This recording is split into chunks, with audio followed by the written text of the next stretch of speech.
I've started sleepwalking. I do things in my sleep that I can't take back.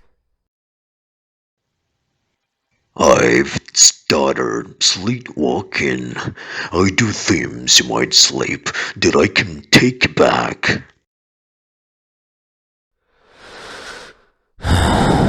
Oh my. When I first started sleepwalking, my wife mostly found it funny. She stays up much later than I do in the evenings. Apparently, started finding my way to her home office just down the hall from our bedroom. If I can't even remember these encounters at all, then it's only ever in hazy snippets. You flirt with me. I didn't like to hear this. I didn't like to hear this because to me, it was like someone else inside my body. From my perspective, something weird and embarrassing was happening to us both on these nights. What do I say? I insisted. It's just gibberish. But your body language is definitely like you're trying to be really smooth. You're trying to talk me up. She answered and then laughed. If it happens again, please wake me or take me back to bed. I insisted. Babe, I promise it's okay. It's cute and it's harmless. My wife smiled. She wouldn't feel this way for long. I tried some home remedies at first. I maintained good sleep hygiene and abstained from alcohol. Nothing worked, though, and so I became frustrated. It got bad enough that I started using the terry cloth sash from my bathrobe to tie myself to our bed frame. It sounds silly, but it worked. At least, for a while. I would double knot the sash around my right ankle. The other end was wrapped securely around the leg of the metal bedpost. If I tried to leave the mattress, I'd have to carefully undo the knots to free myself. That was fine because I would wake up as my brain struggled to find the knot's weak spot. Things became disturbing when my sleepwalking body discovered a new way to get free. I can only remember the end of the event. My wife's fearful face broke through the reverie, and I felt a sense of deep shame. That's what woke me up.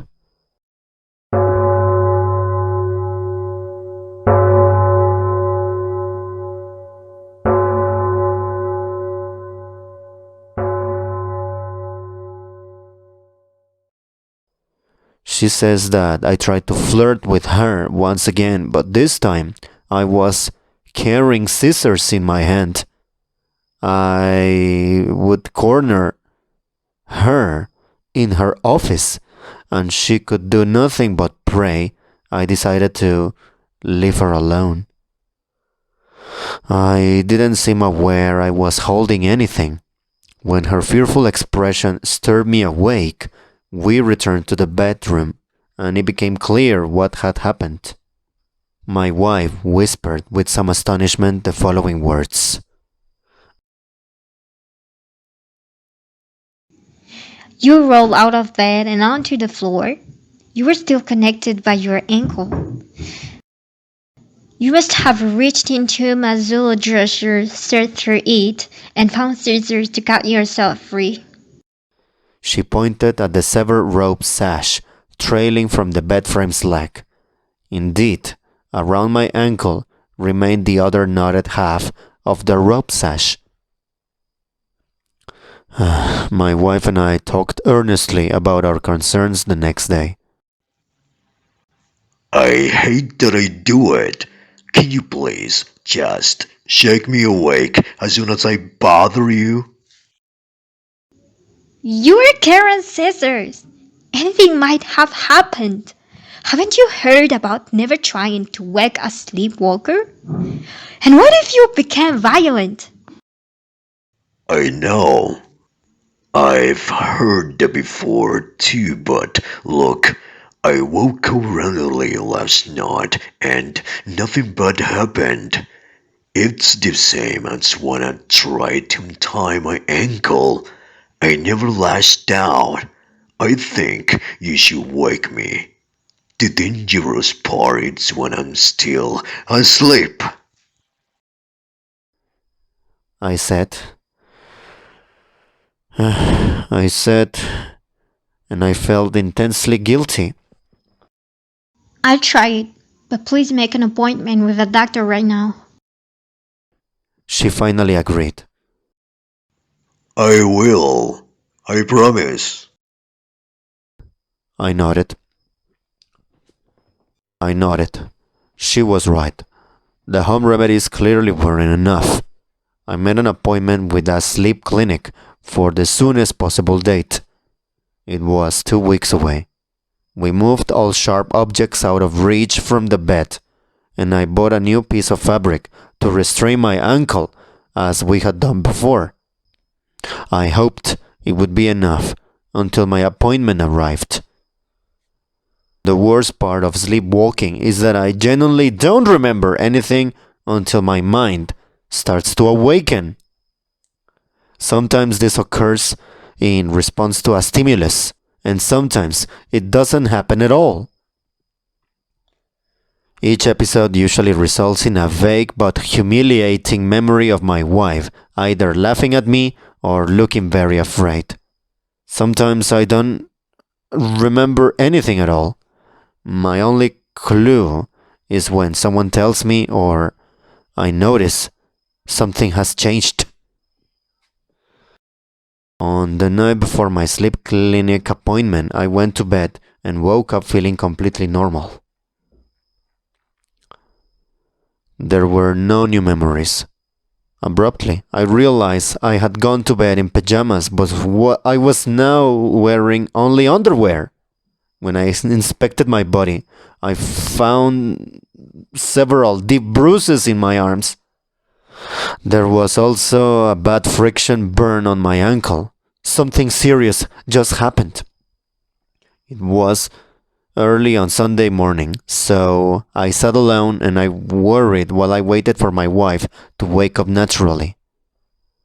I didn't want to disturb her rest any more than I already had. I felt an awful sort of trepidation. I badly wanted to ask what happened, but I was also dreadfully afraid to actually know it. When my wife finally awoke, she seemed very strangely shy. She wasn't angry, but she also didn't want to talk to me at all. Please, honey. I need to know what's worse than usual. How do I get my ankle free from the bed? You don't remember anything? Usually, you at least remember how it ends. I'm so sorry. I didn't even know anything happened until I realized my pajamas were gone. I felt tears welling in my eyes. Well, if you don't remember, then I don't want to talk about it at all. Let's just forget it entirely. I'm just glad you're going to the line. Well, if you don't remember, then I don't want to talk about it at all. Let's just forget it entirely. I'm just glad you're going to the line. And she wouldn't budge, and the tension between us lasted all day. That was the only thing my wife would say to me. She would repeat it whenever I tried to engage her.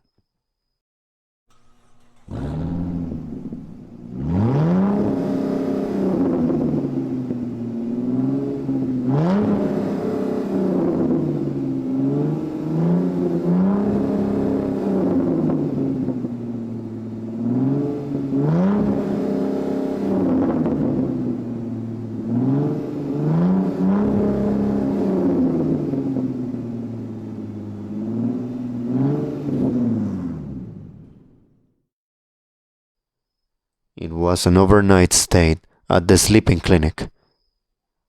They prepared a cozy and safely furnished bedroom from which to monitor me, in addition to tracking my vitals. There would also be a video recording for us to review it in the morning, behind a one-way mirror. A sole technician would watch to ensure that I didn't hurt myself or do anything dangerous. I awoke the next morning with only one faint new memory. I remember standing in front of the one-way mirror and tracking the dim shape of a person behind the glass with my eyes. The technician confirmed that I watched him carefully and shifted my gaze whenever he moved. My memory of that only lasted a few seconds, but the video showed there was much more to it.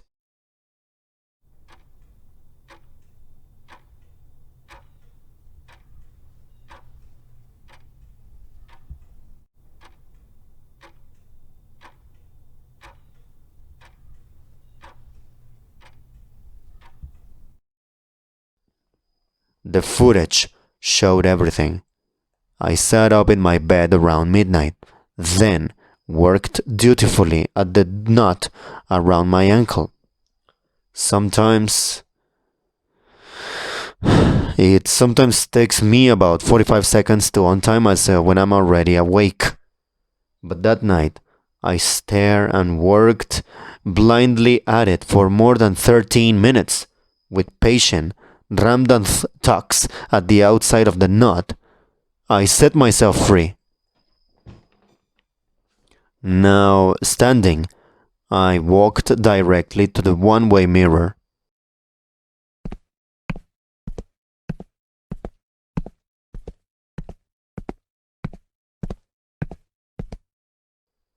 I got close enough that I was nearly pressing my nose against it.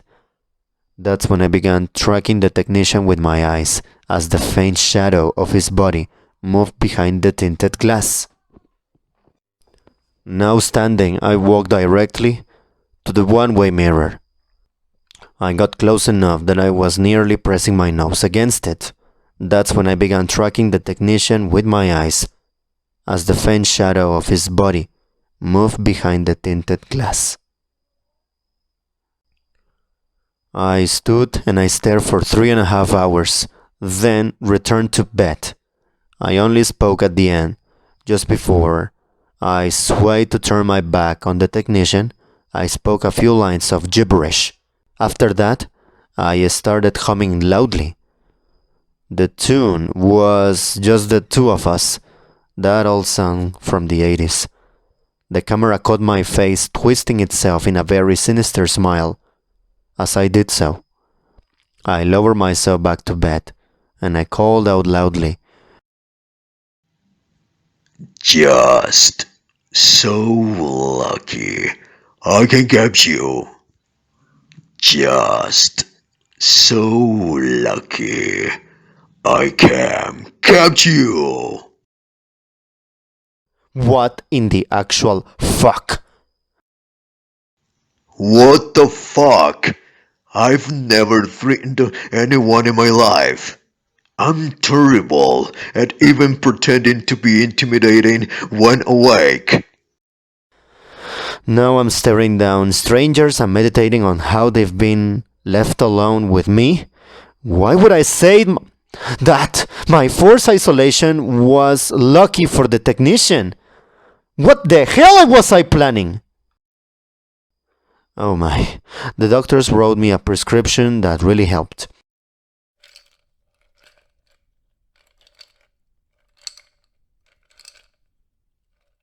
And I honestly thought that was the end of my story.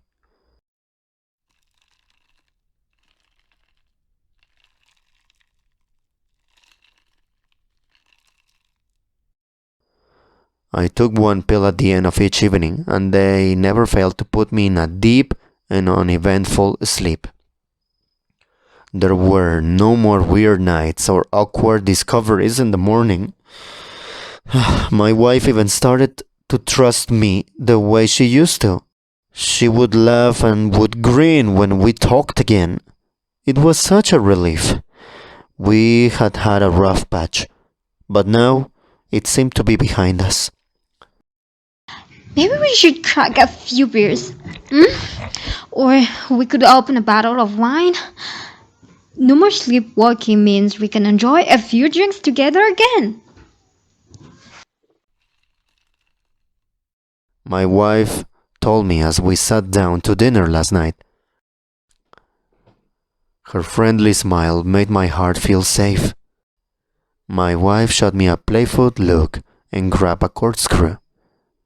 It was true. I had missed drinking a bit.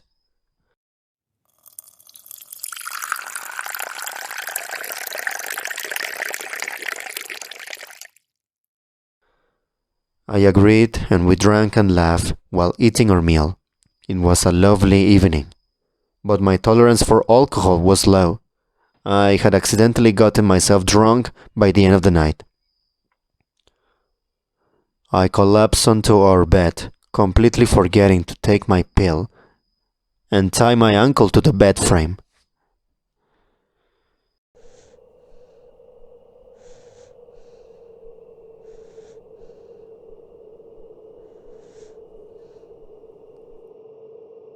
What?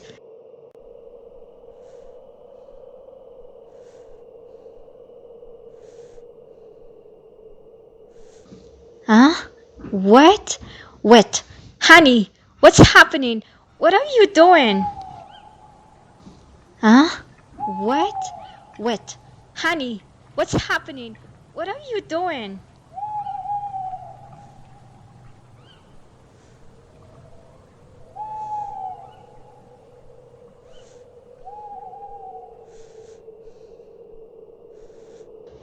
No, stop! Stop! Put that down! Stop! Let me go.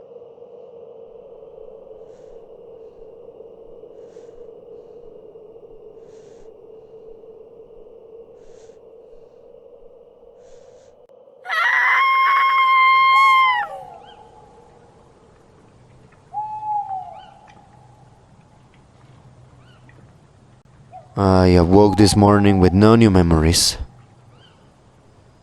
The only clues that I've been sleepwalking are the things that have changed. My wife isn't in bed beside me. I search my mind, but I find absolutely no clues. The last night was a perfect blackout. Looking down, I see the crimson fingernail scratches all over my arms and chest. I touch my face and find more deep abrasions there too. My neck is bleeding slightly, and there's an aching tenderness in my right eye.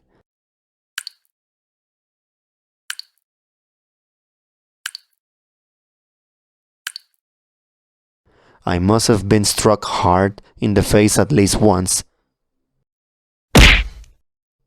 Someone was struggling to make me let go of them, and that struggle seems to have lasted for a long while before it ended. It's 7 a.m., and my wife isn't asleep in the bed next to me.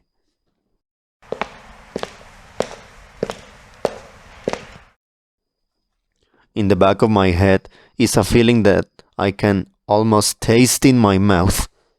A sour flood of terror and shame runs a circuit through my whole body. I realize whatever I did is already done. There's no stopping it, and no taking it back. That awful sort of trepidation returns. I want to ask, what happened? But I'm also dreadfully afraid to actually know. The only words I can think of now are, What the fuck? oh my god, what did I do?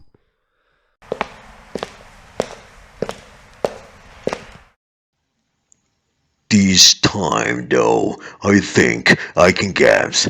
I've shouted her name several times, loud enough that anyone in the house should be able to hear it. I'm too paralyzed by fear to open the door and leave the bedroom. Every second before the terrible answer becomes one more second of blissful ignorance. Please, God, tell me I'm still dreaming.